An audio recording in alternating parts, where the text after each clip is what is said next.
al Centro Mártir Cipriano y también vamos a dar la bienvenida a aquellos que nos están a ver vía online. Este encuentro fue preparado con el objetivo, a intención de que a gente recibiera formación sobre democracia y participación para poder acompañar el proceso electoral que será no ano próximo, en outubro. Mas, cuando llegue el momento, es preciso que la gente esté preparada. No podemos esperar a que la data. Tenemos que, previamente, estar a nos formar, conocer cómo es el proceso, cuál es el sentido de la democracia, la responsabilidad que tenemos con respecto a ese proceso, porque de él va a depender el futuro del país. En ese proceso van a ser escogidos aquellas personas que van a nos gobernar y van a aplicar las leyes, a hacer las leyes, y es muy importante porque toda nuestra vida social va a depender en mucha medida de esas personas.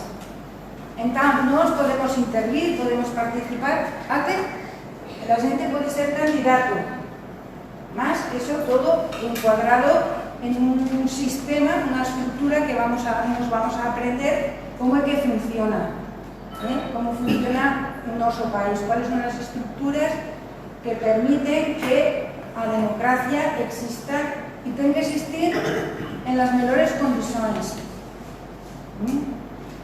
Tenemos al padre Maya, que él se ofreció para nos acompañar, porque es importante que sea una persona bien preparada, mozambicana, que tenga vivido ese proceso, que conozca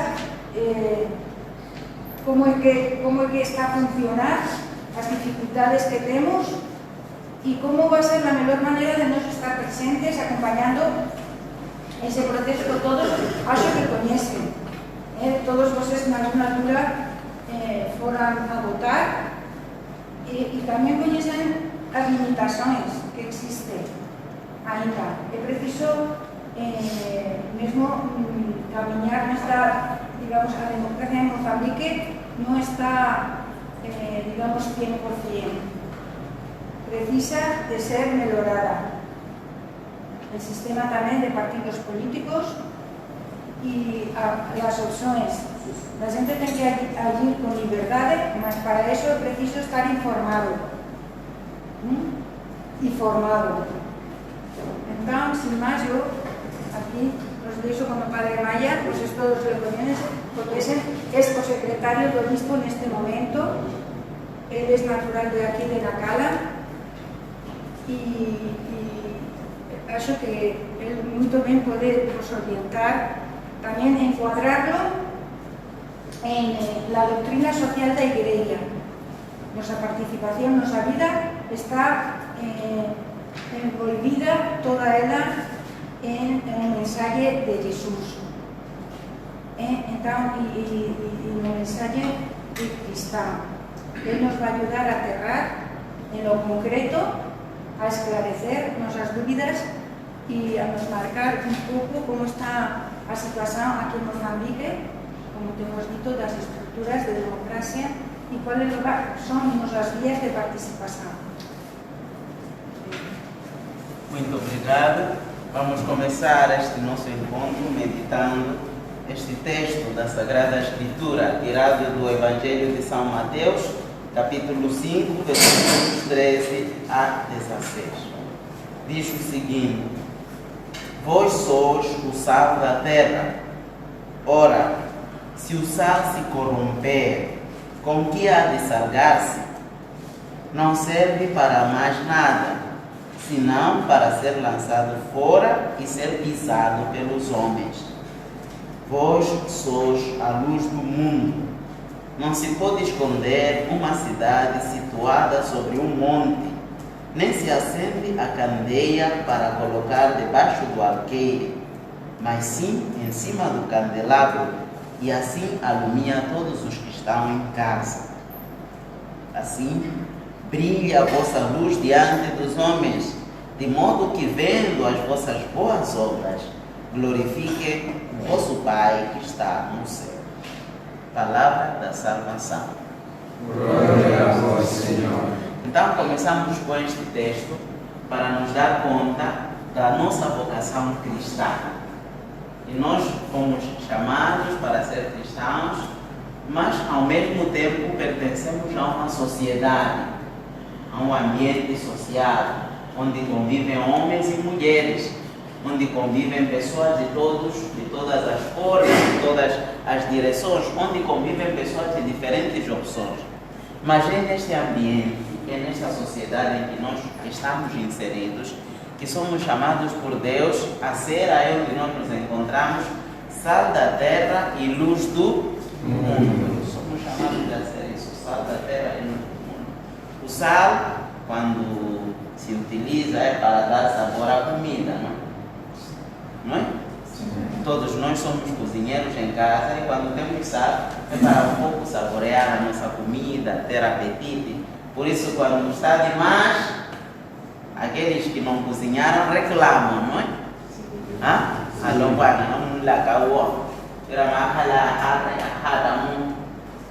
Quando está menos, também reclamam. Sempre tem que ter equilíbrio, né? Pronto. E luz, a luz ilumina-nos, guia. Graças a Deus conseguimos ver-nos já todos nós por causa da luz. Então, nós, como digo, somos pessoas inseridas numa sociedade. Somos pessoas que vivem e convivem com os outros. Então, neste conviver e viver com os outros, existem princípios comuns de ação, existem estilos de vida, existem estilos de participação, de atuação dos diferentes atores da sociedade para o bem comum e para o bem de todos. Então, nós queremos refletir nestes dias sobre a democracia e a participação política. Qual é o nosso objetivo? Queremos promover a capacidade de intervenção e monitoria da vida social e política do nosso país, nós os cristãos. Queremos promover, queremos ver, queremos produzir, queremos ficar atentos à nossa capacidade de intervir na nossa sociedade ou no contexto do nosso país, Moçambique. Não só porque se aproximam eleições, mas aquele que vota tem direito ou dever de acompanhar o seu voto, não é? De reclamar quando o seu voto não está a ser respeitado, etc. Então, nós queremos, em geral, promover a nossa capacidade de intervenção e monitoria nas atividades sociais ou nas atividades políticas do nosso país. E o que é que queremos fazer especificamente? Queremos dizer qual é o papel do cristão católico na vida socioeconômica do seu país e, ao mesmo tempo, garantir uma formação sólida sobre a realização da justa e real promoção do bem comum. Nós, para podermos agir, para podermos atuar, precisamos de ter conhecimentos, senão vamos atuar com erros. Então, precisamos de ter esse conhecimento, essa formação sólida, de maneira que nós possamos ter ferramentas concretas que nos defendam lá no campo. Porque uma pessoa não pode ir a uma sala de aulas se não aprendeu a dar aulas. Vai fazer algum trabalho? Uma pessoa não pode ir ao cemitério lá cavar se não tem experiência de como se enterra uma criança. Vão dizer que não sabe fazer. Então, nós queremos, através deste encontro, fazer uma formação sólida em relação à promoção do bem comum. Queremos despertar a nossa consciência de cidadãos políticos e depois nos dotar de competências para a ação, ter instrumentos para agir. E, por fim, especificamente, queremos motivar a cada cristão, aos que estão aqui e também àqueles que nos acompanham, a se considerar parte integrante da vida política e social do seu país. Os cristãos não são uma ilha. Jesus já disse, como veremos depois, que nós não somos do mundo, mas estamos no mundo. Portanto, somos cidadãos do mundo, pertencemos a este mundo. Apesar da nossa orientação final encontrar-se no outro mundo, ou na nossa identificação ou relação com Deus. Portanto, queremos motivar cada um de nós a conceber-se como parte integrante do seu compromisso cristão e, ao dar-se conta que tem um compromisso grande, então poder participar ativamente na vida política e social do seu país. O que é que justifica essa nossa ação? Qual é o problema? O que é que nós queremos dizer como justificação? É que nos nossos dias existem muitos católicos que estão envolvidos em diversas esferas da vida social. Existem muitos cristãos que estão a trabalhar na administração, outros estão a trabalhar nas escolas, outros estão a trabalhar nos hospitais. Em todos os ambientes sociais encontramos cristãos, não é? Mas muitos destes cristãos, quando estão lá em coisas sociais, não se comportam como se fossem cristãos. Então o cristianismo parece uma capa que eles usam quando vão à igreja, mas quando saem para a igreja estão fora, vestem-se como os outros. Então existem muitos cristãos que, mesmo estando em diversas atividades, eles não têm um desempenho adequado. São cristãos assim, assim. Aqui são cristãos. E depois fora deixam de ser cristãos. Está correto isso? Nós somos cristãos em todo momento. Então 24 sobre 24 horas do dia eu sou cristão. Então, alguns cristãos, mesmo participando em diversas esferas da vida social, eles não desempenham bem o seu ser cristão aí onde se encontram. Porque pensam que a realidade cristã, a sua fé não afeta a realidade política. Então, esse é o motivo pelo qual queremos falar. Queremos falar porque alguns não se deram conta, não acordaram. Queremos acordar nós para poder acordar também os outros. Então, o cristão, enquanto membro de uma comunidade politicamente organizada e dotado de um rico patrimônio moral e cultural, capaz de contribuir na consciência do bem comum, é chamado a participar ativamente nos processos de construção de um estado de justiça social. O cristão, pela sua fé, pela sua moral, pela sua cultura, conhecedor do bem comum, é chamado a participar ativamente no processo de construção de um estado de justiça social. Todos nós somos chamados a participar de um estado de justiça social. Então, qual é o nosso caminho? Hoje vamos falar da participação do cristão na política. Vamos nos dar conta do que é a nossa consciência, qual é o nosso compromisso, o que significa ser cidadãos moçambicanos, e também vamos colocar, como dizia, a necessidade de ser competente. Na próxima semana ou na outra formação vamos falar só da democracia e da participação. E no outro vamos falar dos princípios de uma boa governação. Este é o caminho que vamos fazer, por isso quero exortar a todos para que não fiquemos no início. Porque o início chama a segunda coisa chama a terceira coisa, assim sucessivamente. Então, todo este mês de outubro, vamos participar juntos nestes conteúdos que nos vão ajudar a entender como é a nossa participação política. Até aqui, alguma pergunta? Alguma chega? Alguma reflexão? Podemos ir para frente? Já estamos juntos, né? Já percebemos a situação, né? Então, vamos para frente. Hoje nós vamos falar da participação do cristão na política. Então, o que seria a participação?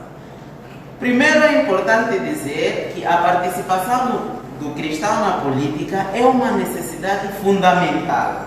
Aristóteles, um pensador antigo, dizia que o homem é um animal político, ou seja, o ser político é algo inerente ao ser humano. O homem é um ser, é um animal político. Quer dizer que o homem nasce ou vive num contexto de políticos. E político quer dizer, originalmente, a participação e gestão dos negócios da polis. A polis era a cidade-estado grega. Então, essa participação, essa gestão, essa administração dos negócios ou das coisas da polis, que se chamava no início política. Como podemos ver, ser político não é algo que está fora de mim. Então vão dizer, eu não tenho partido. Não, você costuma votar, não vota. Você costuma participar em comícios, não é? Você gosta de algum partido, não é? Então todos nós participamos de maneiras diversas da gestão das coisas públicas ou dos negócios da cidade. Neste sentido, todos os homens, todos, crentes e não crentes, todos somos cidadãos de um Estado, vivemos inseridos numa sociedade ou numa comunidade política, e essa política vai ser a arte de organizar bem essa sociedade. A arte de orientar, de organizar a sociedade chama-se política. Ou seja, as formas de poder e as condições em que este poder se exerce, os sistemas de governo e a sua natureza, a validade e a justificação das decisões políticas. São diferentes maneiras de ver e de organizar a sociedade. Então, a política seria a arte de organizar a sociedade. Se a política é a arte de organizar a sociedade, é uma coisa que todos nós temos que valorizar ou não? Temos, não é? Então, se a política é uma maneira de organizar a sociedade, nós temos que valorizar. Ninguém quer viver em guerra. Ninguém quer viver em dificuldades. Todos nós queremos viver em paz com os outros e com todos os que nos cercam. Então, a política, se é arte de organizar bem a sociedade, de organizar bem a vida social, porque nós, além de sermos animais políticos, somos seres sociais. Ou seja, o homem não se basta a si mesmo. Eu não posso resolver cabalmente todas as minhas necessidades, mas vou precisar de alguém para me ajudar a solucionar outros problemas. Por isso, na sociedade há sapateiros. Os sapateiros são importantes, não é? Há carpinteiros, há pedreiros, há serralheiros, há economistas. Porque eu não posso fazer tudo sozinho. Não vou conseguir comumente abranger toda essa realidade. Então, se a política é a arte de organizar a sociedade, é uma coisa que nós temos que prezar. A política como ciência pertence ao domínio do conhecimento prático e é de natureza normativa, ou seja, a política é uma realidade prática, não é uma coisa do ar. Organizar uma sociedade é uma coisa concreta. Claro que as pessoas têm que sentar e sonhar, projetar, mas organizar uma sociedade é uma coisa prática, palpável e, simultaneamente, é uma coisa que tem normas, normativa, tem ordem, tem caminhos. Não se pode organizar uma sociedade assim de qualquer maneira.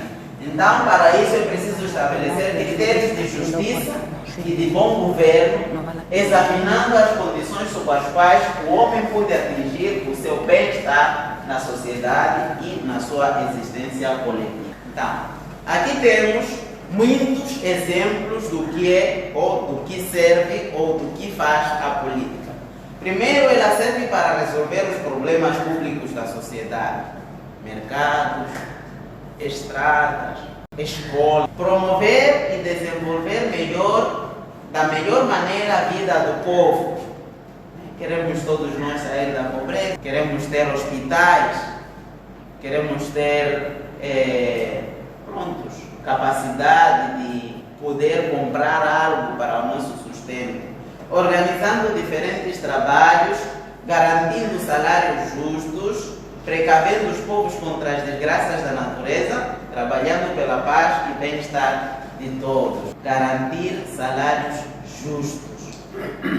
O poder político, depois auxiliar, não é só um, lá está o legislativo, está o judiciário, está o administrativo.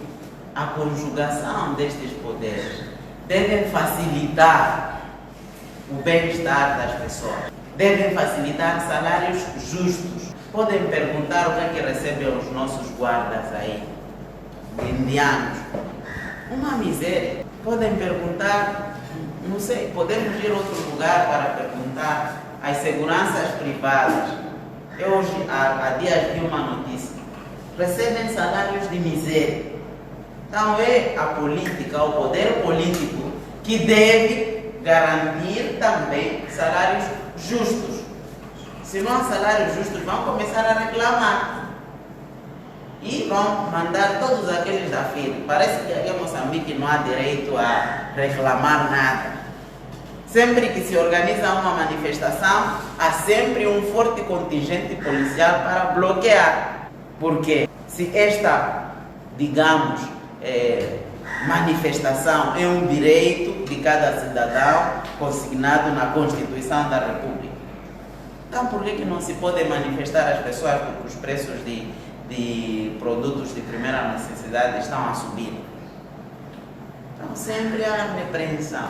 Prontos, podemos pensar que a maneira de gerir e organizar também a sociedade, procurar a paz, o bem-estar das pessoas, tudo isso é política. Então, o que seria a participação política? A participação é qualquer tipo de ação que exercem os membros de uma comunidade para primeiro se comprometer a nível local e nacional na escolha, eleger, no controlo e na formação dos programas e decisões políticas. Escolher, controlar e formar. Por isso dizia eu que no início não é só votar em um candidato ou em um sistema político, mas é votar e controlar. Como fizeram agora em Angola, né? Vota e fica para controlar. Prontos, era talvez um exagero, né? Mas prontos, o meu voto não é que é só vazio. Eu tenho que votar e seguir, votar e controlar. O voto meu não fica só naquele dia de eleição, fica sempre em todo o sistema de governação até onde terminar. Então é votar e seguir, também acompanhar os programas e decisões políticas. Cada partido tem seu manifesto. Eu me encantei com aquele manifesto e escolhi este. Então também exigir se este manifesto não está a ser cumprido. E a participação envolve também a possibilidade de influenciar de forma efetiva as políticas locais a partir do voto, né? No votar, nas campanhas, nas eleições, na estrutura legislativa, nas atividades e organizações partidárias. A participação é um empenho voluntário e generoso da pessoa nas permutas sociais. É necessário que todos os homens tomem parte, cada qual segundo o lugar que ocupa e o papel que desempenha na promoção do bem comum. E essa promoção do bem comum diz respeito à dignidade da pessoa humana. Ao bem comum, a dignidade da pessoa humana fazem parte dos princípios, de dois princípios da nossa doutrina social como igreja. A participação realiza-se assim ao encarregar-se alguém nos setores de que assume a responsabilidade social, o cuidado que propõe na educação da família, pela consciência com que realiza o seu trabalho, o homem participa no bem dos outros e no bem da sociedade. Nós, ou todos os cidadãos, quanto possível, devem tomar parte ou devem tornar-se elementos ativos na vida pública, cada um à sua maneira, de acordo com as condições que existem nesse país ou no lugar onde a pessoa se encontra. Então, quais são os fundamentos bíblicos e teológicos sobre isto?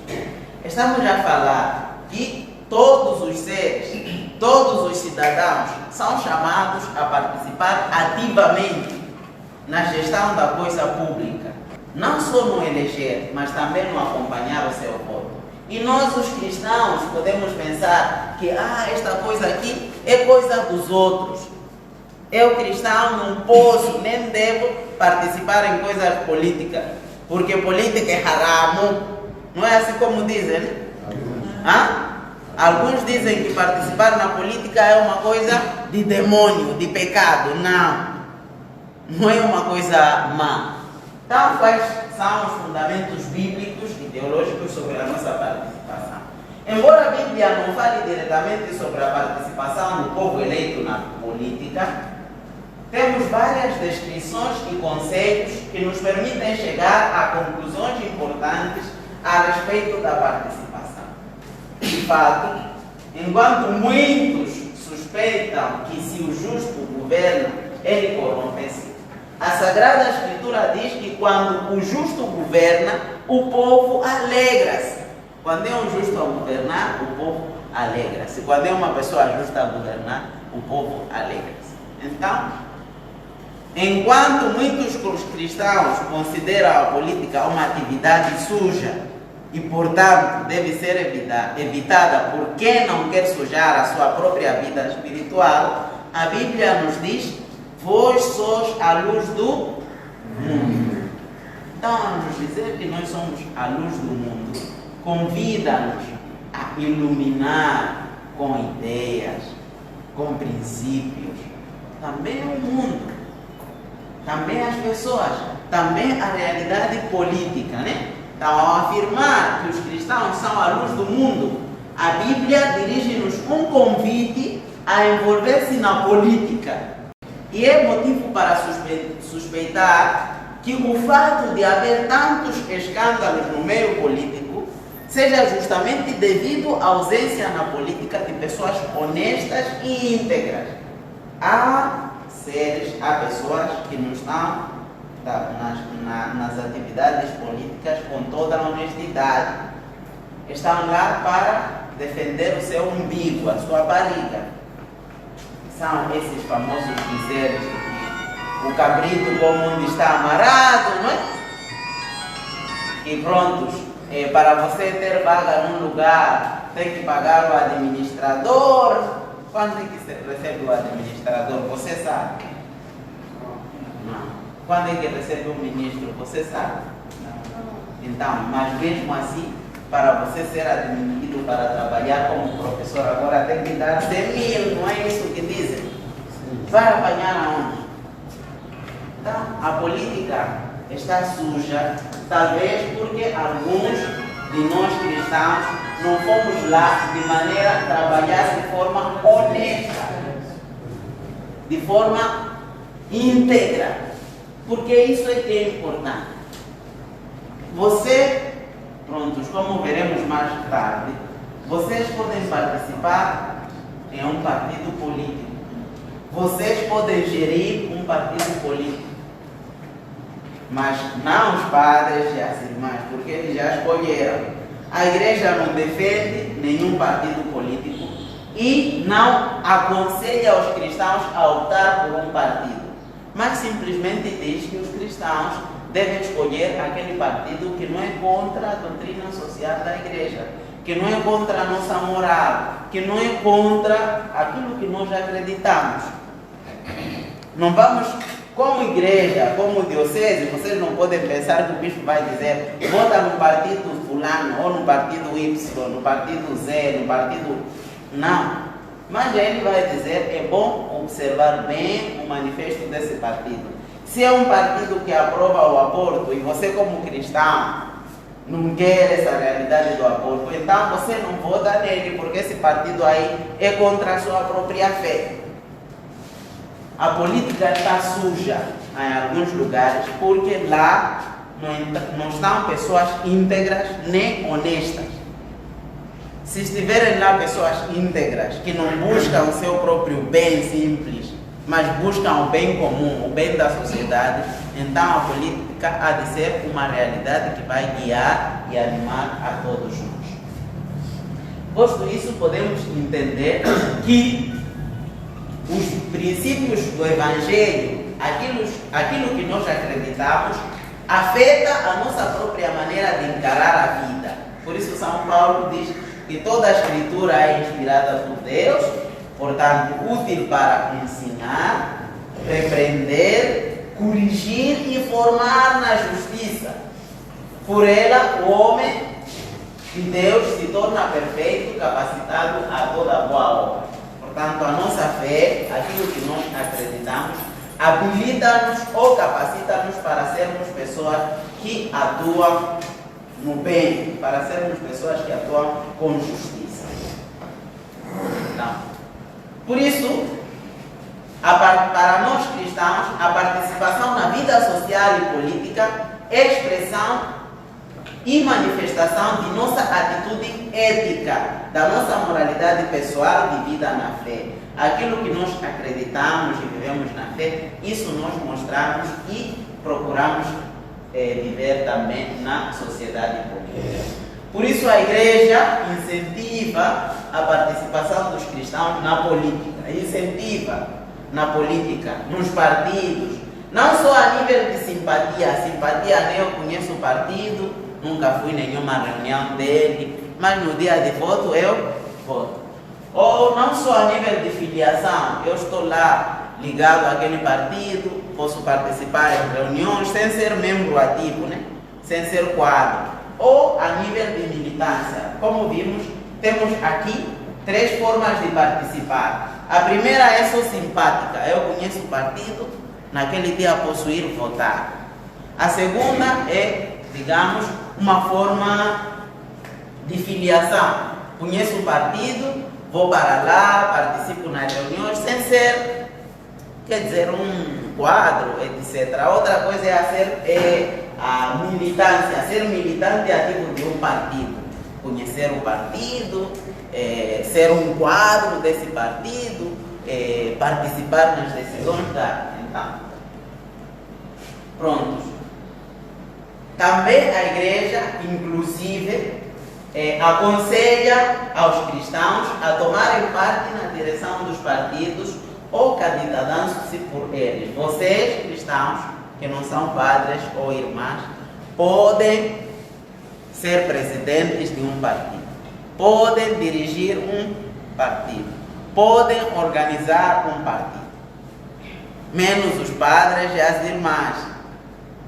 Mas os cristãos devem e podem organizar partidos ou podem participar em partidos, dirigir, etc. A Igreja louva e estima a atividade de quem, ao serviço do homem, se consagra ao bem da coisa pública e aceita o peso correspondente às responsabilidades. A Igreja estima, louva, valoriza aquele que, por causa do bem público, assume um cargo ou tem uma responsabilidade social. Gaudium et Spes, número 75.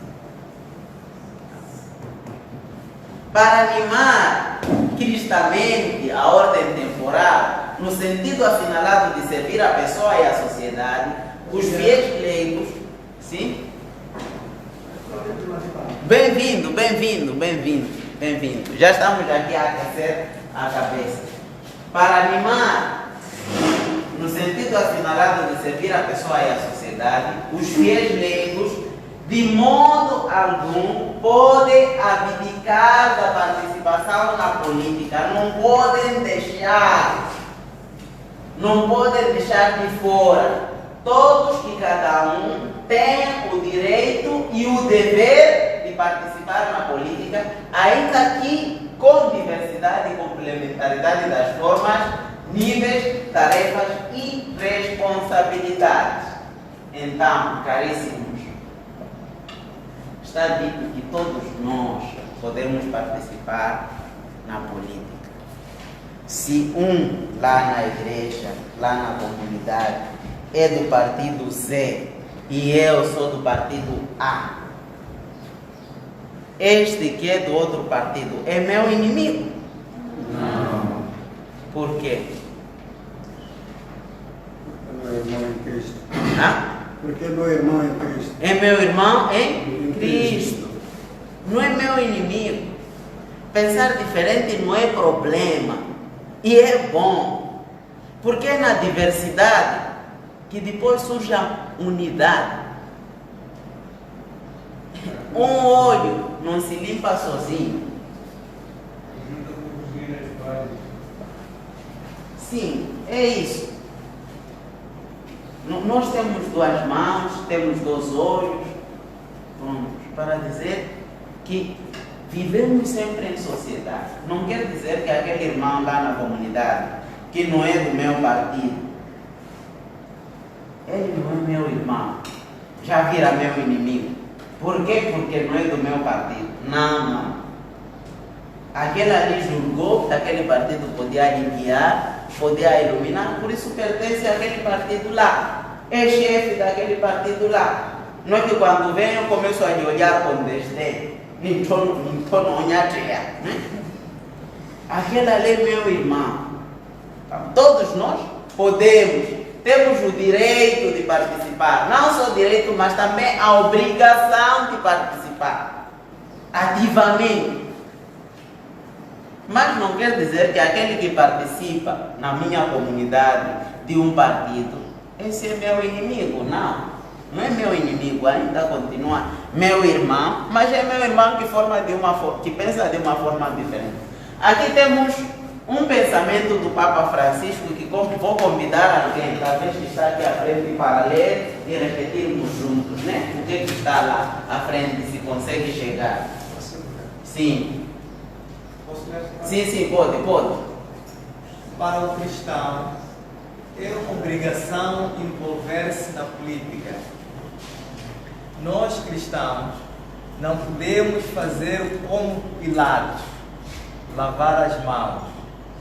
Não devemos nos envolver na política, pois a política é uma das formas mais altas da caridade, porque busca o bem comum. E os leigos cristãos devem trabalhar na política. Você então me dirá, mas não é fácil, pois a política está muito suja. E então eu pergunto, a política está suja por quê? Não será porque os cristãos se envolveram na política sem o espírito do Evangelho? Faço-lhe uma pergunta. É fácil dizer que a culpa é do outro, mas eu o que estou fazendo? É um dever trabalhar para o bem comum. É um dever do cristão. Esta aqui foi uma resposta do Papa Francisco em 2013 a um grupo de jovens jesuítas que foram visitar, e um deles perguntou: Papa, eu como cristão posso participar na política?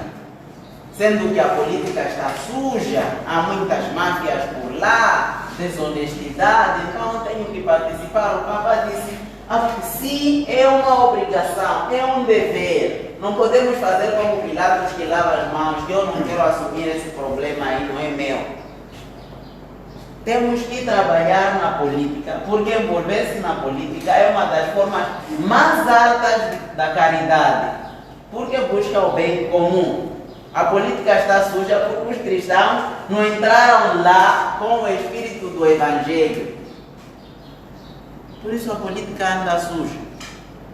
Falta esta participação de um cristão que entre com tudo o que ele é, com a sua fé, para lutar contra a corrupção, para lutar contra as injustiças, para governar bem este povo.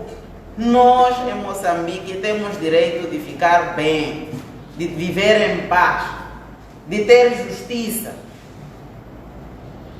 Não é bom isto que estamos a ver, de uma justiça, podíamos dizer, aparente. Houve dívidas ocultas, agora está-se a adiar sempre o julgamento. Não sei o que é que está a se esperar. Talvez está a se esperar no momento de eleições ou depois dela para poder se decidir. Mas nós temos direito de viver num país justo, num país livre da corrupção, num país onde se contratam as pessoas de acordo com as suas capacidades, não de acordo com a sua pertença à família de tal fulano ou de tal fulano. É um escândalo que muitos são escolhidos para trabalhar ou para quê? Porque o meu irmão é juiz, porque o meu irmão é administrador, é ministro. Quantos irmãos dos ministros estão pobres? Então pode não ter capacidade de ou para. Aquelas pessoas muitas vezes são contratadas porque tem alguém. Não é assim? No hospital precisa de ter alguém. Na escola precisa de ter alguém. Em todo lugar precisa de ter sempre. Menos na igreja, né? Ou na igreja também. Na igreja também precisa de ter alguém. Agora digamos em voz baixa, né? Se é assim, é uma grande vergonha para nós mesmos. Não estamos a ser sérios.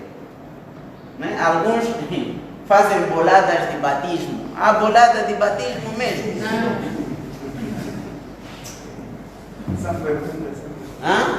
São perguntas e respostas, né? Há bolada de batismo. Bolada, você está a bolar batismo. Então, pronto. A política está suja porque alguns não se envolveram nela com o espírito do Evangelho. A política é o bem comum. Já dissemos antes o que era política, que era a atividade do ser humano, participar, pronto. Então, podemos dizer que a pessoa humana deve ser o princípio, o sujeito, o fim de todas as instituições sociais, econômicas, políticas e culturais. A pessoa humana é o princípio, o começo, é o sujeito, aquela que faz, é o fim de todas as instituições sociais, políticas, econômicas e culturais. A pessoa humana, a vida da pessoa humana é o fim. A pessoa humana é a realidade perfeita. A pessoa humana é o princípio, o fim e também o sujeito de todas as coisas que acontecem no mundo, sempre valorizando a pessoa. Então, o que seria o bem comum? O bem comum é o conjunto de condições da vida social que permitem aos indivíduos, famílias, associações alcançarem mais facilmente o seu pleno desenvolvimento.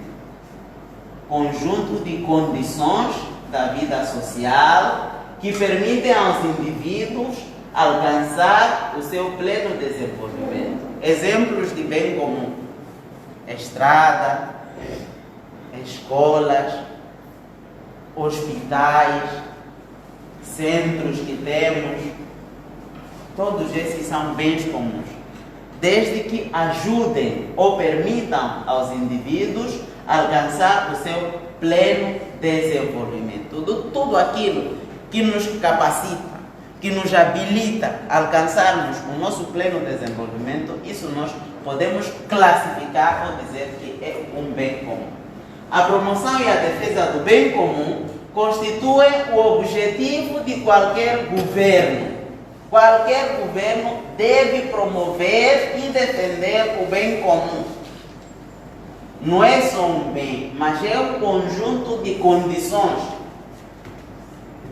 E este bem comum só pode tornar-se possível e até fácil se tiver por base a verdade e se for constituído na justiça e vivificado no amor. Só o bem comum vai ser efetivo se tiver por base a verdade. Quando o bem comum não estar baseado na verdade, então não há de manifestar-se. Quantas vezes são aqui inauguradas estradas, pontes, etc., só para dar visibilidade a um partido? É um bem de todos. Claro, foi iniciativa de alguém, chegou a concretizar-se. Mas se este bem não está baseado ou fundado na verdade, é um bem que depois vai nos prejudicar. Os recursos que nós temos se eles não estão baseados na verdade, então vão tornar-se sempre um prejuízo para todos nós. Os minerais que são extraídos aqui, todos eles estão, ou o negócio que se faz com estas coisas, é muitas vezes baseado no engano, na falsidade, no ganha quem poder, quem tem capacidade para convencer e enganar. Então, se um bem não está baseado na verdade, não está constituído na justiça, nem edificado no amor, ele não torna-se possível, não é efetivo.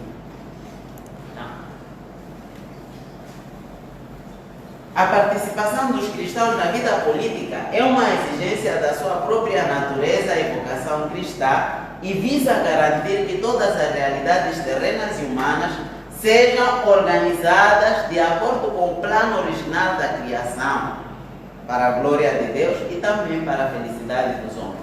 Todas as coisas que se fazem no mundo, todas as coisas que se fazem na terra, é para a glória de Deus, mas também é para a felicidade dos homens, é para o bem-estar das pessoas.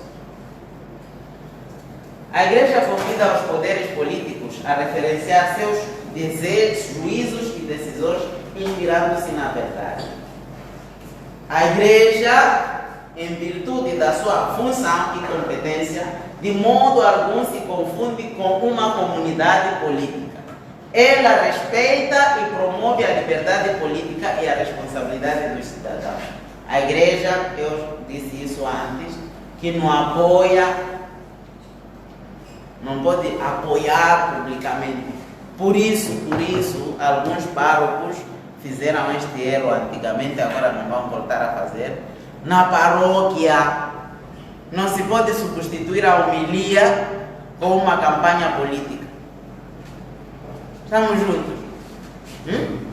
Não se pode dizer, hoje, na nossa homilia, ou nos avisos, vamos chamar o partido fulano para fazer publicidade, para fazer sua campanha lá dentro da igreja. Não. Na igreja vamos para rezar. Fora, naquele tempo que a população sai, os cristãos, então o partido aí pode expor tudo o que quer, né? Mas lá na igreja, lá, não é sítio para fazer campanha. Ou para dizer, como aconteceu lá na China.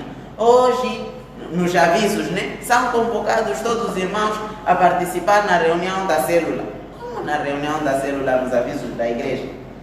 Estão a dizer a escala da animação da missa. Depois vão convidar para a reunião de célula. Para quê? Isso não pode acontecer na igreja. Porque ali todos somos irmãos. Cada um tem sua filiação partidária, respeitamos. Então, para não haver confusão, de começar a dizer, aquele privilegiou esse porque do partido fulano, nada disso lá. Todos podemos participar ativamente, mas nada de confundir os amigos. Tá. Como deve ser feita a nossa participação? A nossa participação deve ser ativa. Participar ativamente. Estar lá, nem não dizer, eu não voto mais porque sempre acontece a mesma coisa. Não. Sempre tem que votar.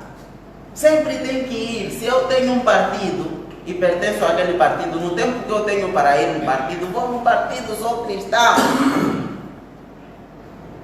Então, ativamente. Depois, de maneira consciente. Consciência, como havemos de ver depois, é essa capacidade de julgar aquilo que é bom e também aquilo que é mau. Então, aquilo que é bom, valorizar e incentivar. Aquilo que é mau, denunciar e eliminar. Nós somos chamados também, na nossa dimensão do batismo, a ser pessoas que denunciam o mal, mas não só denunciar o mal. Denuncia-se o mal para anunciar-se um bem. Pronto. Então, de maneira consciente, mas também de maneira competente, né? Não posso não ser bem informado ou bem formado, ir para lá dizer que estou a participar, não. Também de maneira comprometida com o bem comum. Então, nós falávamos de consciência, né? O que é consciência moral? Consciência. Diz o catecismo que a consciência é o lugar mais secreto ou mais íntimo que eu tenho. O lugar onde eu me encontro a sós com Deus. Ali onde eu me encontro a sós com Deus, Deus me olha e eu deixo-me olhar por Deus. Designa a qualidade de alguém que assume com conhecimento de causa a responsabilidade por seus atos, avaliando-os relativamente aos atos dos outros. Eu conheço os meus atos, eu assumo os meus atos. Costuma-se dizer que a pessoa humana é uma realidade perfeita. Eu não sou aquilo que eu faço. Portanto, nada de dizer aí que aquele é ladrão. Não é nome dele. Mas é bom dizer tal fulano roubou. Não é? Porque o que classifica a pessoa não são o que define a mim, não são os meus atos. Nem pronto, facilmente dizem padre, né? Padre é o que eu faço, né? É meu trabalho, não tem problema. Mas depois começar a chamar a mim de ladrão, não fica bem, né? Não é isso que é mal que me define a mim, mas aquilo que é bom. Então, a liberdade política não está e nem pode estar baseada na ideia relativista segundo a qual todas as concepções sobre o bem do homem são igualmente verdadeiras e têm o mesmo valor. Não é verdade. Todas as concepções sobre o homem, todas que são distintas, nem todas são verdadeiras, nem todas são iguais, nem todas têm o mesmo valor. Se eu sou uma pessoa consciente, com capacidade de julgar o bem e o mal, então é de perceber que nem todas as coisas, nem todos os pensamentos, nem todas as ideias são iguais ou são verdadeiras, são dignas de apreço. Existe um princípio de verdade que é comum e é absoluto. Mas existem ideias que são, em relação a esse bem, um pouco relativas. Então, nada de relativizar as coisas, dizer isto tudo é relativo de acordo comigo, aquilo que eu penso está mais certo. Não. Nem tudo tem a mesma validade. Existe um princípio de bem absoluto, sim, de Deus. De felicidade, sim, de Deus. Então, cada um tem que ter seu conceito de felicidade, talvez na prática, mas na realidade, na ideia, a concepção de verdade, a concepção de bem, a concepção de felicidade é sempre absoluta e é igual sempre a Deus. Então, se esta coisa não está igualada com Deus, não está um pouco semelhante, aproximado da divindade, então não é verdadeira. Por isso estamos a dizer que nem todas as concepções sobre o homem são iguais e verdadeiras ao mesmo tempo. Alguém disse aí que o homem é aquilo que come. Karl Marx disse o homem é aquilo que come. Aqui em Moçambique, por um tempo, tentou se implementar esta coisa aqui. Dizem, não sei se é verdade, que um dia o presidente Samora chegou num lugar e disse a alguém, pede a Deus pão. E a pessoa pediu a Deus pão e não lhe deram. Depois disse, pede a Samora pão. Pediu a Samora e deu. Não é? Diz esta coisa, eu escuto desde minha infância. Não sei onde é que aconteceu, né? Um pouco para dizer isso, que o homem é aquilo que come. Não é verdade. Não é aquilo que come, como, não é o bem material que define a mim. Nós, como cristãos, entendemos que o homem, nós fomos criados ou somos imagem e semelhança de Deus. Não somos aquilo que nós comemos. Então, é só para elucidar que nem todas as concepções sobre o homem, nem todas as concepções sobre a pessoa ou sobre o bem comum são mesma coisa, são verdadeiras ou são iguais. Então, Os católicos não podem ceder ao relativismo laicista em questões que supõem as exigências éticas fundamentais e irrenunciáveis.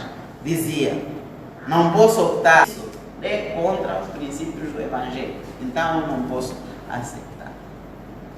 Então, guiados pela consciência moral e pela honestidade, na promoção do bem comum, os cristãos denunciem, rejeitem energicamente todas as formas de corrupção, roubos, nepotismo, favoritismo, amiguismos, corrida desenfreada ao rápido enriquecimento pessoal à custa dos serviços públicos, a destruição irresponsável do patrimônio nacional, a alienação das terras e recursos naturais a estrangeiros em troca de benefícios pessoais ou de grupo. Nós devemos defender os valores da família sempre, baseados no matrimônio e no serviço à vida. Então, quais são os fatores que favorecem a nossa participação? O que é que pode favorecer a nossa participação política?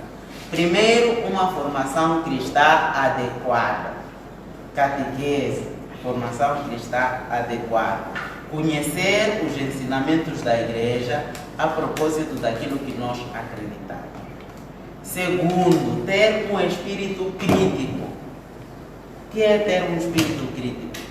Poder observar tudo o que se passa na minha frente e julgar. Não é crítico, não é só negar. Avaliar ou positivamente ou negativamente aquilo que se passa. Ter sempre um espírito crítico. Que um certo presidente está a implementar na cidade umas ideias. Qual é o impacto para os nossos filhos? Qual é o impacto para as próximas gerações? O que terão como história? Então, julgar, ter um espírito crítico em relação a tudo. Não dizer, aqui falou o presidente e já acabou, não tem mais nada de falar. O que ele disse já é palavra de Deus. Não. Ter um espírito crítico. Depois, conhecer o magistério atual sobre a liberdade de expressão, é o que nós estamos a dizer. Ler a Fratelli Tutti, a carta, a última do Papa Francisco, ler a Laudato Si, que nos fala de amor aos pobres, etc. E observar a intervenção da igreja em todos os processos de paz, porque isso também motiva. Então, quais são os fatores que impedem o contrário? Primeiro, a falta de conhecimento ou sensibilização por parte da igreja. Talvez muitos de nós não conhecem que devem se envolver nessas coisas ou não estão sensibilizados para lá. Outra coisa é a corrupção, a globalização, podíamos dizer. Muitos cristãos se interessam por o que vem de fora, com os bens materiais, mas o que isso implica para a sua própria vida ou para a sua própria sociedade, podem não saber dizer. Também um déficit de democracia, de justiça e de liberdade, sobretudo em Moçambique, porque há ausência de separação de poderes. O legislativo está dependente do administrativo, o judiciário também.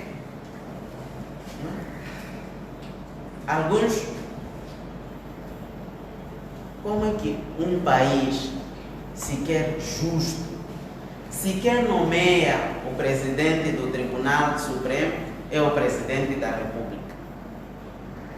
Quer dizer que aí ainda não está respeitado a fundo esta separação de poderes.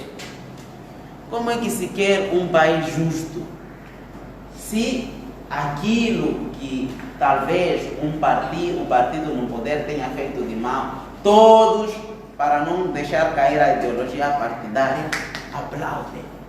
Não é possível. Alguém tem que dizer, chega, não, basta. Não vamos viver assim. Então temos um grande déficit de democracia no nosso país. Também temos esta ausência de separação de poderes. Alguns só pensam em si e são indiferentes a outros problemas. Outros têm medo de ser perseguidos. Eu falar aqui, vir incendiar na minha casa, eu não ter mais casa porque falei contra fulano. então preferem abster-se, ter em mente. Então, isso impede de podermos participar ativamente. Aqui lembramos que faz parte da missão da Igreja proferir um juízo moral, mesmo acerca das realidades que dizem respeito à ordem pública, sempre que os direitos fundamentais da pessoa ou a salvação das almas o exigirem, utilizando todos os meios conformes com o Evangelho e o bem de todos segundo as variedades de tempo e circunstâncias. Podemos dizer, em gesto de conclusão, que a Igreja não propõe modelos econômicos, políticos concretos. Ela orienta, ilumina, denuncia ou rejeita os projetos sociais que já existem a partir da dignidade de filhos de Deus, da fraternidade universal e também do destino universal dos bens, que são princípios da doutrina social da Igreja. Os cristãos estão no mundo, mas em algum momento não se devem sentir donos do mundo. Por isso os fiéis têm a obrigação de cumprir fielmente os seus deveres terrenos, sem atenderem a que a própria fé os obriga a cumpri-los segundo a vocação de cada um. A política é uma das formas concretas de servir a Deus e ao próximo. Deste modo, o cristão não pode fugir desta tarefa existencial concreta. A Igreja orienta, ilumina, denuncia todos os projetos sociais que já estão a partir da dignidade de filhos de Deus, ou seja, podemos dizer a partir daquilo que acredita como sua doutrina social, da fraternidade universal e do destino universal dos bens. Os cristãos estão no mundo, mas não são donos do mundo. Nós que estamos no mundo, mas não somos donos do mundo. Estamos aqui, podemos dizer, sempre pensando que a nossa morada última é Deus. Temos a obrigação de cumprir os nossos deveres sociais, sem rejeitar aquilo que a nossa própria fé indica ou sugere. E por fim, não podemos sair ou não podemos deixar de participar na política, porque essa nossa participação é um sinal de amor a Deus e também ao próximo. Mas que seja sempre uma participação consciente, uma participação ativa, uma participação competente e uma participação que respeita o bem comum. Não sei se temos dúvidas, abrimos este espaço para debates e comentários. Obrigado.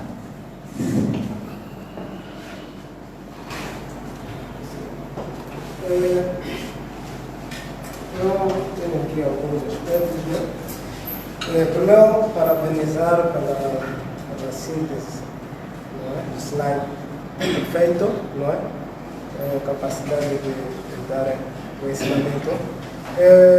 Só frisar uma parte que falou sobre o cristão, não é? Realmente, se nós formos na realidade, nós somos fazedores, não é? De muitas situações dentro da sociedade. Primeiro, continuar a dizer que somos nós que, quando estamos na igreja, somos cristãos, mas às vezes nos esquecemos quando estamos noutros ambientes. Outros ambientes que eu estou a referir, somos nós que muitas das vezes estamos nas instituições, esquecendo que somos cristãos e começamos a levar outro caminho, não é? Fala-se de corrupção, fala-se de outras ações negativas que um cristão não pode desenvolver. Nos momentos de eleições, somos nós que muitas das vezes somos indicados para estarmos lá, para acompanhar aquela situação toda de votação.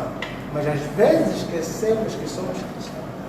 Então, eu penso que esse aspecto é uma deixa de reflexão como cristãos, não é? Que não podemos ser cristãos só apenas quando estamos na igreja, mas sim em todos os momentos da nossa vida, aonde estivermos, nas nossas instituições sobretudo. Outro ponto, eu queria saber, de forma com uma visão profunda, né, sobre as leis as leis no geral. Eu penso que dizer que as leis é haram, como dizíamos, eu posso não concordar também, porque se nós formos a olhar o BE ou os estatutos, elas são levadas olhando para as escrituras bíblicas, não é? Sim, já existia a lei desde a antiguidade. Eu penso que as leis que são usadas em muitos países, eles baseiam-se nas escrituras bíblicas, nos livros sagrados, não é? Sim. Outro ponto também queria, se calhar, pedir, né? Nós como membros da Justiça e Paz, né, temos essa tarefa sempre de manter a paz e criar uma justiça perfeita, havendo espaço, talvez pediria em nome dos outros membros aqui, se há podíamos ter uma brochura de 2 ou 3 páginas, né? Muito mesmo resumida, que fala alguns estatutos, não é? Só do dia de votação, não é? Como é que deve acontecer? Quais são as leis lá patentes? Uma brochura de 2, 3 folhas, 2, 3 páginas, queria dizer.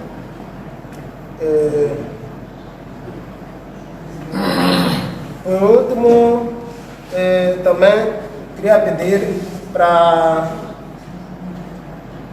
se calhar, partilhar esse slide no nosso grupo, né? Eu penso que poderíamos nos familiarizar mais, né? Lendo sempre o slide, se haver espaço também nos partilhar lá nos nossos grupos, para podermos nos familiarizar dia após dia.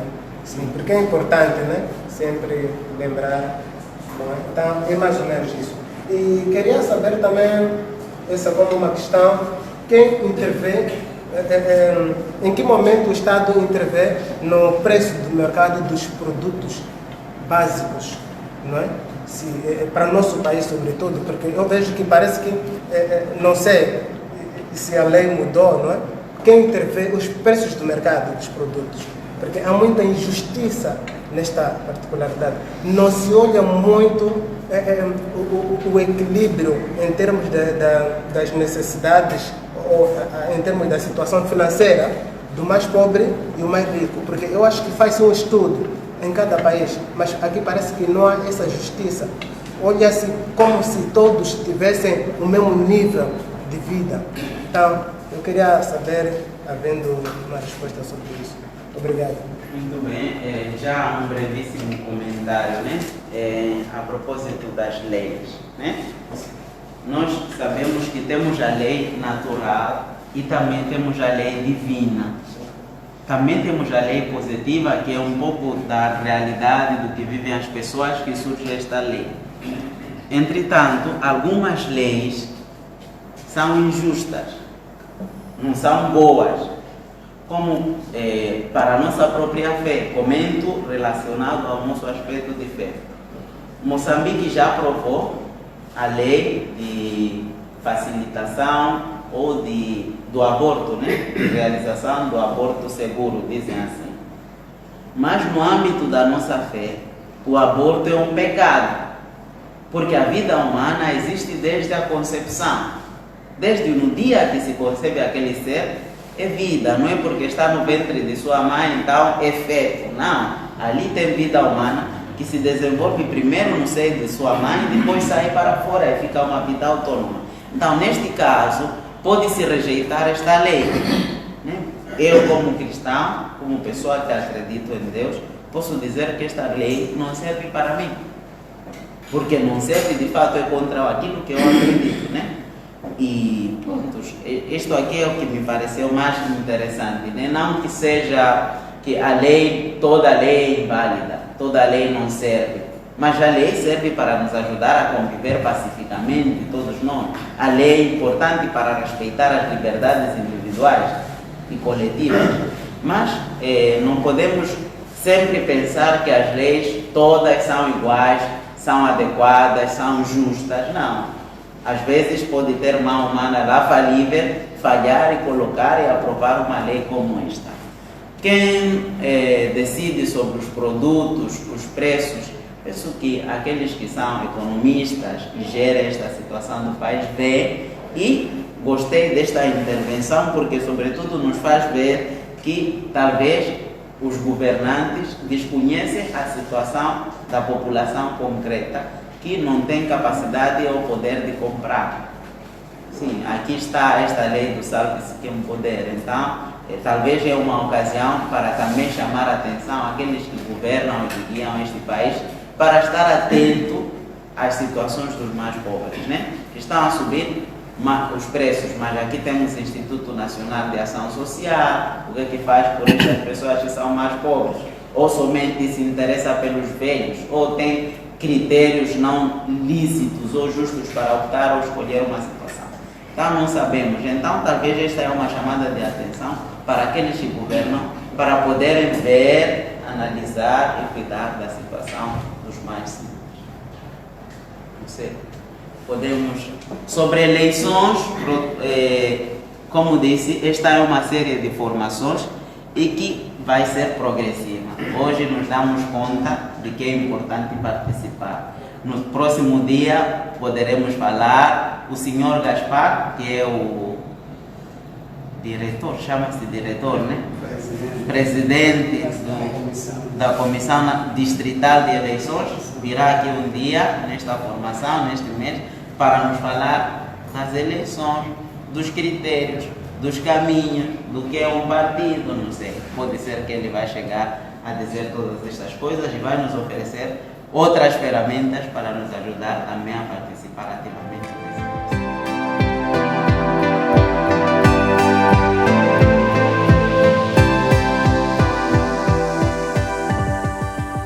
dar ideias sobre aquele debate é também participar, não é? Essa é. Então, como todos participam, o grupo número 3 vai comentar a primeira pergunta. Mais uma vez, bom dia, irmãos. O grupo número 3, segundo a questão que nos foram colocadas, vinha para ti o que significa um nível adequado de participação na sociedade. Então, segundo a nossa reflexão, nós dissemos que a nível ou um nível adequado de participação na sociedade significa a mediação para uma boa harmonia e a pacificação para o bem comum de todos. Esta é a nossa reflexão para que tenhamos um bom nível adequado no envolvimento ou por outra a participação na sociedade, na qualidade de membros de justiça e paz. Nós não olhamos da igreja ou sua sociedade, mas aquilo que é a nossa parte. Muito bem. Sobre esta pergunta, alguém do grupo quer falar ou algum dos irmãos está mais inspirado para dizer, para não restringirmos o debate só ao terceiro grupo? Para que haja um bom nível adequado para uma boa participação na sociedade, é necessário que a pessoa seja ativa, em primeiro lugar, seja consciente naquilo que faz, naquilo que se compromete, não só também seja competente nas suas ações e também seja comprometida com o bem comum da sociedade. Obrigado. O grupo número 3 consoante como disse, somos membros da justiça. Na mediação, nós não estamos para julgar, mas sim mediarmos entre os conflitos que acontecem numa determinada área. Então temos que lá mediarmos e pormos em harmonia, os irmãos ficarem unidos. Se houve aquela parcialidade, aquela discriminalidade, não podemos aceitar como nós membros da Justiça e Paz. Então, deixa eu essa mensagem. Agora vamos para aqui grupo número 4, não é? Para responder à segunda pergunta. Eu sou representante do quarto grupo e fui convidado para responder à segunda pergunta. Então, o grupo tendo refletido a segunda pergunta que diz como é que olho para a participação do católico na vida social e política do país. O grupo pensa e sente que o católico não defende, não vive e não assume o seu catolicismo na sociedade. Na vida política, o católico é fraco e ele é inativo em relação às atividades, aos projetos, às ideias construtivas de uma sociedade adequada. Se alguém quer acrescentar para enriquecer, está bem. Sim. Atual cristão na vida da sociedade é na vertente de que ele, cristão na igreja, é um cristão com aqueles morais que ele, mas quando ele salta do muro da igreja, as coisas começam a mudar. Começa por falta talvez de conhecimento, por falta de instruções básicas, já a intervenção na vida política já começa a falhar. Em vez de levar o cristianismo para iluminar os ideais políticos para o bem da sociedade, ele começa a atrofiar, a defender os interesses dos políticos. Sim, porque o cristão aqui, ele não tinha a tarefa de defender a cor daquele político, os ideais do político, mas sim usar os ideais do político para o bem da sociedade. Mas é o que falta isso nas nossas sociedades, em termos dos cristãos. De fato, pensar o que é que podemos fazer. Se de fato há esta reticência, falta de atuação concreta a nível social, então o que é que podemos fazer como cristãos? O que é que precisamos de fazer para acordar? Né? Essas são perguntas que surgem desta questão. Né? Se de fato os cristãos não participam, quando estão aqui na igreja são santinhos, não sei o quê, mas lá, basta o presidente dizer ou o chefe do partido dizer vamos matar alguém. É aquele mesmo cristão que enfrenta, né? Porque está a obedecer ordens e não quer ter privilégios. Né? Mas então, isso é de fato ser cristão. Estamos a agir bem, estamos a atuar bem. Prontos. Eu acho que é uma coisa que nos faz refletir aqui. Eu queria enfatizar o seguinte, para vermos também, há pouco tempo parece que celebramos já 30 anos depois da paz. Aquela paz em Moçambique pareceu paz efetiva. Parece que o cristão também fez sua parte. Já fez muitas vezes muito esforço para que Moçambique esteja paz. E até agora está continuando a se apoiar que Moçambique seja um Moçambique sério.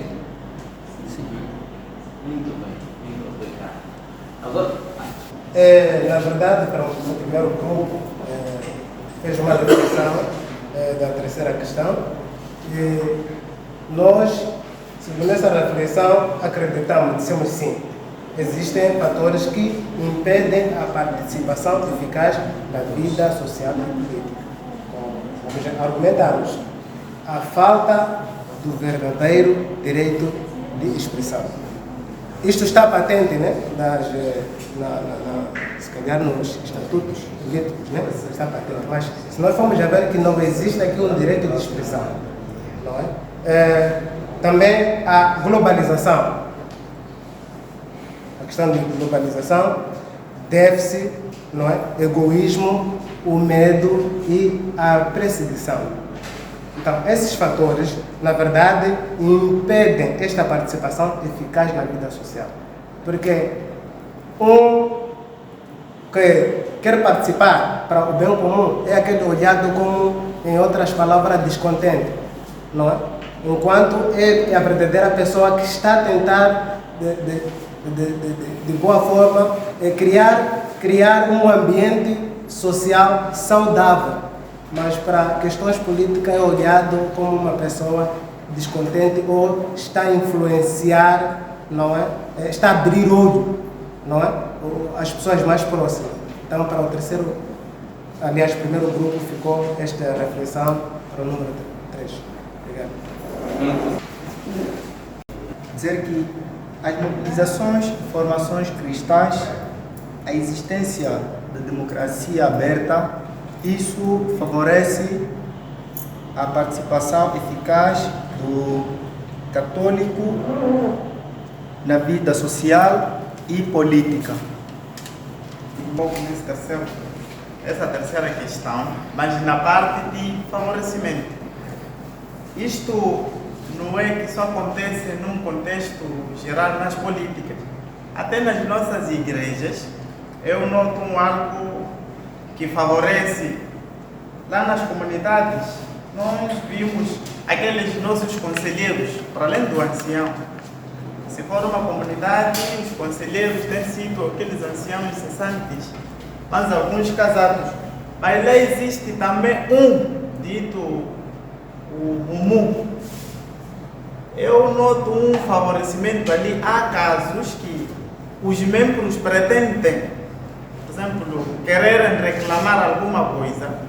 Quando chega este dito mumu, tipo máximo, conselheiro dos conselheiros, para além do ancião, as coisas não chegam mais longe. E aquilo favorece o ancião, que é o porta-voz dele, e impede aqueles membros. Então, esse caso aqui acontece nas comunidades, não só nos partidos ou partidos políticos ou organizações políticas. Então, esse ponto aqui é pertinente perceber melhor. Dedica. Eu queria falar sobre fatores que impedem de facto nesse nosso país. Quanto mais a democracia. Na verdade, nós estamos nesse sistema de democracia, mas se nós formos ver como é que se manifesta na democracia, há muita lacuna. Isso impede. Também vamos ver para a justiça. Na verdade, a justiça está fracassada, porque as pessoas não assumem aquilo que é justiça. Também queria sobre a liberdade. Só falamos, cantamos por liberdade, mas a tal liberdade assim, aquela que é conhecida, não se implementa por um medo ou por uma limitação, não é? Limitação das pessoas, são limitadas. E outro fator que impede, podia ser esse de egoísmo. Na verdade é que, se nós estamos a tratar de democracia, se sabe que este indivíduo está aqui desde há muito tempo, vai ver que este vai ter que repetir tantas vezes ao mesmo poder. Agora, onde é que está a democracia? A democracia é sair este, entrar aquele, não é? Mas isso não está acontecendo. Realmente, mesmo isso não é só na vida política, mesmo aqui na vida cristã, não é? Se chega a vez daquele tempo ali de Pentecostes, você tem que encontrar um animador a não querer sair, tornar ele vitalício naquela comunidade. Quer dizer, isso é complicado. Mas nós estamos a dizer que estamos com democracia. Porque essa democracia não é só no governo, nem na política, mesmo aqui na igreja. Então, há esse déficit. E assim, nota-se a base. Obrigado. Mas também ajuda-nos a fazer uma introspecção, a olhar o que está a acontecer dentro da igreja também, né? Então, anciãos, párocos, catequistas que não querem deixar a terceira etapa também, porque é a etapa de sacramentos, né? Não há catequistas que não querem largar a quarta etapa aí para serem convidados, etc. Né? Está aí também a situação, o egoísmo, são essas realidades, né? Pronto, agora vamos para a última questão, que está ao encargo do segundo grupo. Sim, somos membros do segundo grupo e sobre a última questão, que é a última questão, como se pode defender o bem comum? Essa questão o grupo refletiu que o bem comum deve ser defendido com o envolvimento de todas as pessoas. O respeito pelas coisas que existem na sociedade. Por exemplo, os hospitais, as estradas, e não vandalizar a energia, a água, tudo aquilo que rodeia a nossa sociedade. Porque este é que é o bem comum. Se nós destruirmos a energia, o prejuízo vai ser para a maioria. Então, nós estamos a defender este bem comum. Mas para isso tornar-se realidade, o grupo disse que deve partir de casa, a partir dos pais, como devem ensinar os filhos a respeitar seu pai, sua mãe, os filhos a respeitarem também os outros vizinhos, bater a porta, cumprimentar papá, mamãe. Se aprendermos isso tudo em casa, então sairemos munidos como devemos respeitar o bem comum. Foi mais ou menos essa abordagem do próprio grupo. Obrigado. Muito bem. Em poucas palavras, a este ponto do bem comum, dizer que o bem comum naturalmente começa, é nosso, sai de nós, saiu de nós. O bem comum é desde estradas, pontes, como acabou falando ali o nosso orador. E essas pontes, essas estradas, saíram de nós, saíram das pequenas contribuições que nós demos. Então, foi canalizado, essas contribuições foram canalizadas para esses bens. E somos convidados de forma obrigatória a controlarmos, a cuidarmos desses bens. E obriguemos também a quem tem direito para que nos ajude a fazer manutenção desses bens, porque não se justifica. Já contribuímos, o que é difícil, o dinheiro já foi enviado para onde se envia, já se comprou estacas de energia, já se colocou, mas não aparece fios, não entra cabos naquelas estacas. Até o mochê já está a roer, já está querendo deixar cair. Nós temos a obrigação de recordar a quem tem direito, de modo a terminar o projeto, porque aqueles postes, se caírem sem serem usados, então é o nosso dinheiro que ficou ruído. Então é nossa tarefa, é nossa obrigação fazermos a manutenção desses bens comuns e cuidarmos desses mesmos bens, porque podemos até ver esses PTs que estão nas ruas, a maioria deles não tem guardas. Porque o Estado já sabe de que esse PT que está aqui beneficia a esta população que vive nesta zona. Então, o Estado está ciente que o guarda deste PT é o próprio povo.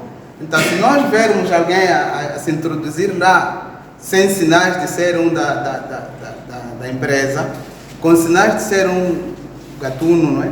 Temos essa obrigação de denunciar ou mesmo capturar, de modo a nos dar esclarecimento se este está em missão da EDM ou não. Isto chega também nas fornecedoras de água, estradas e outras infraestruturas. Muito obrigado. O bem comum pode defender-se aqui. Eu já comprei uma cama, mas eu não posso partir minha cama e vou partir a estrada. e não consigo defender a minha casa. Vou defender, não consigo ir defender. Queria ter assim, não posso partir minha cama. Então, mesma coisa, eu também tenho que defender o PT, porque é minha coisa. É um dinheiro que saiu por sacrifício. Então, se nós tivermos esse tipo de pensamento, esse tipo de maneira de ser, nós vamos progredir em desenvolvimento. Porque são nossas coisas. Por aí. Eu tenho uma opinião que gostava de reforçar simplesmente aquilo que os irmãos disseram aqui.